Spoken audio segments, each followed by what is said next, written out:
جنید، علی رضا اور فاروق تینوں گہرے دوست بھی تھے، پڑوسی بھی اور کلاس فیلوز بھی۔ تینوں بہت اچھی عادات کے مالک تھے۔ پابندی سے نماز پڑھنا، اسکول اور مدرسے کی پابندی کرنا، صاف ستھرا رہنا اور ضرورت پڑنے پر دوسروں کے کام آنا ان کی اچھی عادتیں تھیں۔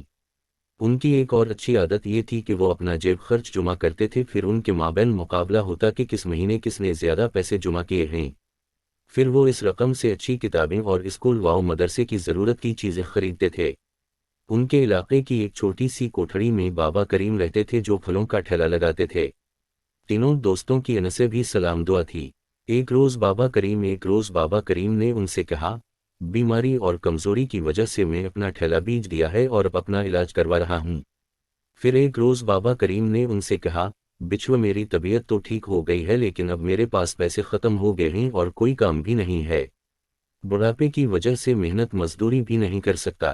تینوں دوستوں نے بابا کریم کے مسئلے کا یہ حل نکالا کہ بابا کریم کے لیے صبح کا ناشتہ جنید لائے گا، دوپہر کے کھانے کی ذمہ داری علی رضا نے قبول کی اور رات کا کھانا فاروق نے لانے کی حامی بھر لی۔ تینوں کریم بابا کو پابندی سے تینوں وقت کھانا پہنچانے لگے۔ بابا کریم کی دیگر ضروریات کے لیے جب اپنے جیب کا حساب لگایا تو یہ رقم 3600 روپے بنتی تھی۔ اتوار کو چھٹی تھی۔ اس دن تینوں دوست مارکیٹ گئے اور بچوں کی ٹافیاں، بسکٹ، ربر، پنسل، ماچس اور موم بتیاں خریدیں اور بابا کریم کو لا کر دیتے ہوئے کہا، آپ اپنے گھر کے دروازے پر بیٹھے بیٹھے یہ چیزیں بیچ لیا کریں۔ یہ دیکھ کر بابا کریم بہت خوش ہوئے اور انہوں نے وہ چیزیں بیچنا شروع کر دیں۔ علاقے کی سڑک پر ہونے کی وجہ سے تقریباً محلے کے سبھی بچے ان کے پاس ہی آتے اور ان سے toffee, chocolate, biscuit, pencil, sharpener, scale, ماچس، موم بتی وغیرہ خریدتے۔ بابا کریم کو پہلے ہفتے میں 1800 روپے کا فائدہ ہوا۔ تینوں دوستوں نے منافع کی رقم الگ کر کے باقی رقم اپنے پاس رکھ لی اور اتوار کو دوبارہ بابا کریم کو وہی سامان لا کر دے دیا۔ بابا کریم نے وہ سامان بیچ کر ایک مہینے میں 7000 روپے جمع کر لیے۔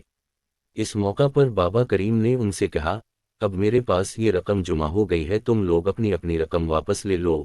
یہ سنتے ہی تینوں دوستوں نے کہا، بابا وہ رقم تو ہم نے اللہ کی راہ میں لگائی تھی، اب واپس نہیں لیں گے۔ یہ سنتے ہی بابا کریم کی آنکھوں میں خوشی کے آنسو آ گئے۔ انہوں نے ان تینوں بچوں کو بہت دعائیں دیں اور وہ دعاؤں کا یہ تحفہ ساتھ لے کر خوشی خوشی گھر آ گئے۔